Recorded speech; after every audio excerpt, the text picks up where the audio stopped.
এভাবে একবার আমার মতো স্পেশাল গাজরের হালুয়া খেয়ে দেখুন। ঘি, কাজু কিশমিশ, তেজপাতা, এলাচ, গাজর লাগবে। সমস্ত উপকরণগুলো নামিয়ে রাখলাম। এবার আমি কুড়ুনি দিয়ে গাজরগুলোকে আস্তে আস্তে কুড়ে নিলাম, একদিকে কুড়ে নিলাম। ধুয়ে নিয়ে কুড়লে সুবিধা হয়, এই জন্য কুড়ে নিলাম। সমস্ত গাজরগুলো আমি কুড়ে নেওয়া হয়ে গেল। এইবার আমি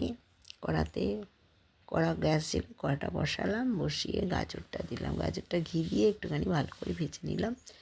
নিয়ে এবার 5 মিনিট মতো ভাজলাম, ভেজে একটু নুন দিলাম, দিয়ে ওতে দুধ দিলাম। দুধটা দিয়ে গ্যাসটা কমিয়ে মিনিট 10 চাপা দিয়ে রেখে দিয়ে সিদ্ধ হয়ে গেলে এবার কাজু কিশমিশ চিনি দিয়ে আমি ওটাকে ঠিকঠাক করে ম্যাকচাক করে সুন্দর করে শুকনো শুকনো করে নিলাম। এবার প্রত্যেকে একটু আমুল দুধও ছড়িয়ে দিলাম।